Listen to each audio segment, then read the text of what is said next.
My name is Maria. I work as a nurse. Today is a special day. One of my patients, Mrs. Smith, can finally go home. She stayed here for 10 days. The doctor says she is healthy now. No more pain. No more problems. Everything looks good, but something strange is happening. I enter her room. I say, "Good news, Mrs. Ahmad. You can go home today." But she says, "No, I can't. I don't feel good." That surprises me. Yesterday, she smiled. She ate well. She even laughed. So why this change? What happened in just one night? I ask, "Where you feel pain?" She says, "Everywhere." I ask again, "Do you feel dizzy?" She says, "A little." I ask, "Do you feel weak?" She says, "Yes, very." I don't understand. The doctor says she is fine. The tests are normal. The medicine is working. So why does she want to stay? Then she says something strange. She says, "I don't want to be alone." I ask, "What do you mean?" She says, "At home, there is no one. No one calls me. No one visits me. Here at least someone talks to me." I stop talking. I start thinking, maybe this is not about her body. Maybe it's something else. I ask, "Don't you have family?" She says, "I have a son." I ask, "Does he live far?" She says, "No, he lives close. But he forgot me." That word stays in my mind. Forgot? Why would a son forget his own mother? Why is she really here? Is this still a hospital case? Or is it something more? I can't stop thinking about what Mrs. Ahmad said. He forgot me. That word follows me all day. I check her chart again. Everything is normal. Her blood pressure is good. Her temperature is good. No reason to stay. But she still says, "I don't feel well." The doctor asks me, why is she still here? I say, she says she is not ready. He says she is ready. Maybe she just needs to talk. So I go back to her room. I ask Mrs. Ahmad, "Do you want to talk?" She says, "No one wants to listen." I say, "I do." She's quiet. Then she says, "He used to call every Sunday. Then he stopped. He used to bring flowers. Then nothing. Now he is busy. He has a new life. I am not part of it." I ask, "Have you tried calling him?" She says, "Yes, but he never answers." Or he says, "I'm in a meeting." She looks tired, not in her body, but in her heart. I don't know what to say. Then I ask her, "Do you want to call him?" She looks surprised. She says, "Would you do that?" I say yes. She says, "Okay, but maybe he won't answer." I look at the phone number. I call one ring, two rings, three. Then a voice. "Hello, it's him." I say, "Hello, my name is Maria. I'm a nurse. I take care of your mother." Silence. He says, "Is something wrong?" I say, "No. She is okay, but she wants to talk to you." He says, "I'm busy right now." I say, "Please just listen for 1 minute." She doesn't want to go home because she feels alone. Again. Silence. Will he listen? Will he understand? Or will he hang up? I wait for his answer. I hold the phone. He doesn't speak. I say, she is not sick anymore. She can go home. But she is scared, not of pain, not of her health. She is scared of silence, of being alone. He says she always says that. She likes attention. I say, maybe, but today it's different. She doesn't want medicine. She wants a voice, yours.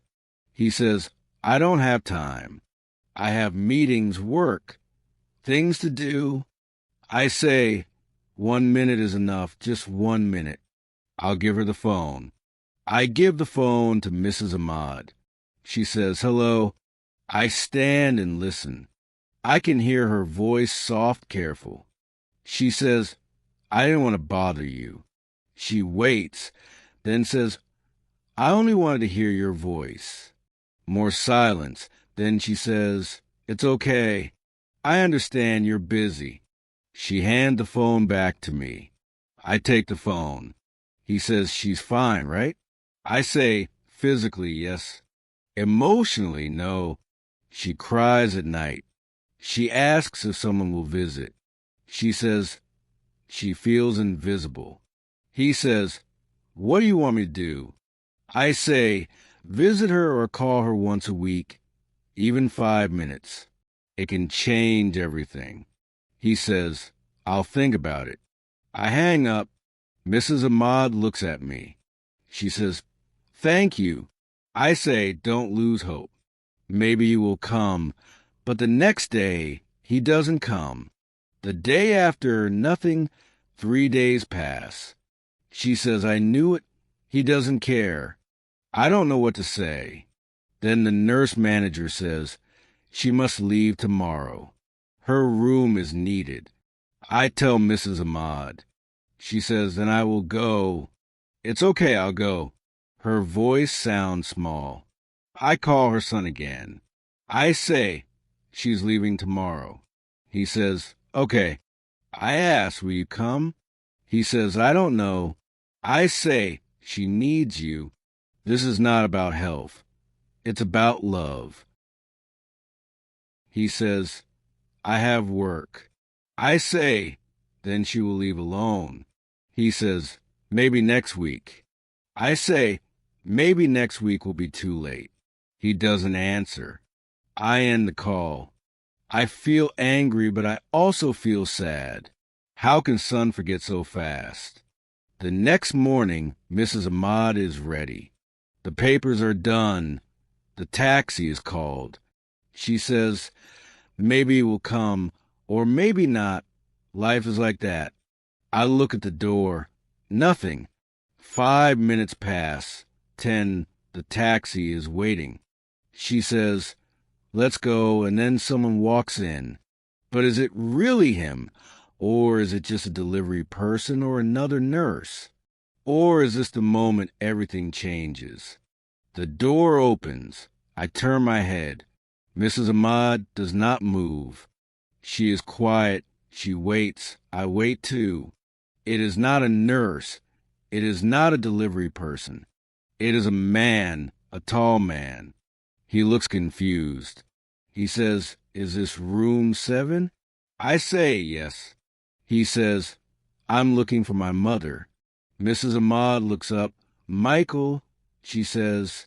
The man says, "Hi, Mom." She does not answer right away. She just stares. He says, "Sorry I'm late. I had a meeting. I came as fast as I could." She says, "You came?" He says, "Yes, I came." She says, "But you said you were busy." He says, "I was." But then I started thinking about the hospital, about you, about all the times you helped me when I was small. And I felt bad, very bad. Mrs. Ahmad says, "I didn't think you would come." He says, "I almost didn't. But then I heard your voice. You sounded tired, lonely." She says, "I'm always alone." He says, "Not anymore." I watch in silence. I don't say anything. I just listen. He says, "Let's go home, Mom. I'll take care of you." She says, "Home, you're home?" He says, "Yes, you can stay with me. I already talked to my wife. We have space. You'll have your own room." Mrs. Ahmad says, "But I don't want to bother anyone." He says, "You're not a bother. You're my mother." She says, "I thought you forgot me." He says, "I never forgot you. I was just too busy, too selfish. I'm sorry." She says, "Thank you for coming." He says, "Thank Maria. She called me. She made me see things clearly.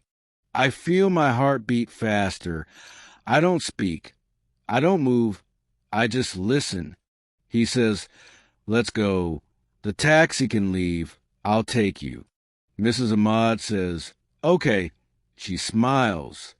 I check the papers. I cancel the taxi. I give her the documents. She takes them. Her hands are not shaking now. They are strong. He holds the papers too. He says, "Ready?" She says, "Yes." They walk to the door. Then she stops. She turns to me. She says, "Maria, you didn't just heal my body. You healed my family." I smile, but deep inside I ask myself, is this real? Or will things go back to the way they were? Will he really care for her? Or is this just one good day? I don't know the answer, not yet, but this moment feels like the beginning of something good. 3 days pass. I think about Mrs. Ahmad often. I wonder how she is. I want to believe everything is fine, but I also know sometimes people make promises and forget them. I hope that's not the case this time. Then one morning, I hear someone call my name. "Maria, someone is asking for you at the front." I say, "Who is it?" The receptionist says, "An old patient, Mrs. Ahmad." I feel surprised. Why is she here? Is something wrong again? I walk to the lobby, and there she is. But she's not alone. Her son is with her, and not just him. A small girl is also with him. She looks about 5 years old.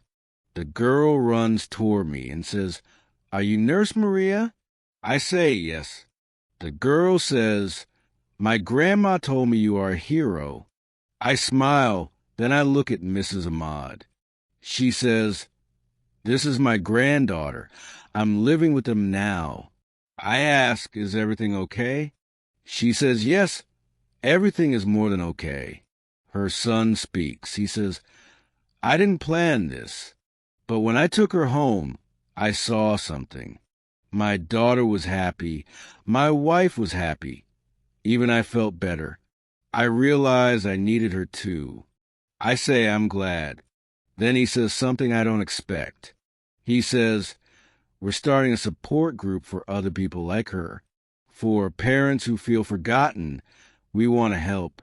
I say, "Really?" He says, "Yes. I want to share her story. I want others to understand how important it is to call, to visit, to care." Mrs. Ahmad says, "This hospital saved me, not with medicine, but with love." Then her son gives me something, a small card. It says, "Ahmad Family Foundation, never alone again." I look at the card. I feel something strong inside, a mix of joy, hope, and peace. I never imagined one phone call would do all this, but the twist isn't just that he came back. The twist is what happened after. They didn't just fix their family. They decided to help others too. That's the real change. And it all started with one woman who didn't want to go home because home wasn't love. Now it is. And that changes everything. It has been 2 weeks since I saw Mrs. Ahmad. Every day I think about her. I wonder how she feels. I wonder if things are still good. Sometimes people change for a short time, then life goes back to normal. That's what I fear. But then something happens. The hospital starts a new program. It's called One Call, One Change. It helps families talk again. It helps old people feel seen. The idea came from Mrs. Ahmad's son. He wrote a letter. In the letter, he told their story. He said, "Sometimes we need someone to remind us what really matters." The hospital prints that letter. They hang it in the hallway. All the nurses read it. Many cry. I do too. Later, I get an invitation. A small event will happen at the community center. The first meeting of the Ahmad Family Foundation. They will give short speech. They will invite families. They will tell people, "You are not forgotten." I go to the event. I sit in the back. I don't want attention. I just want to listen. Mrs. Ahmad speaks first. She says, I almost gave up, but one person believed in me. One person made a call. That call changed my life. Then her son speaks. He says, I thought I was helping her, but really she helped me. She taught me to slow down, to love, to remember. Then something beautiful happens. The little girl stands up. She says, now I have a grandma at home. She helps me with homework. We watch movies. We laugh. She makes me happy. Everyone claps. I feel something warm inside. Later, Mrs. Ahmad comes to me. She says, you were the first to listen. I won't forget that. I say you helped me too. You reminded me why I do this job. She says, sometimes people don't need medicine. They need connection. They need one person to care. I say you're right. She smiles. Then she says, I thought my story was ending, but maybe it was just beginning. Now every time I meet a new patient, I remember her words. I don't just check the body. I listen to the heart, because one phone call can change a day. One visit can change a week. And one kind word can change a life. Mrs. Ahmad went home, but this time she was not alone. Sometimes we think helping means giving medicine or fixing a problem. But now I know helping can also mean listening. One small action can change a big part of someone's life. Mrs. Ahmad didn't need more tests. She needed love. She needed to feel that someone still cared. Many people feel alone today. Maybe your neighbor, maybe your grandmother, maybe even someone in your house. So I ask myself, and I ask you, when was the last time you called someone just to say, I care? Maybe today is the day to do it. Because one voice, one call, one moment of care can change everything. I hope this session was helpful. Please like and subscribe to our channel for more such interesting stories. Take care, everyone.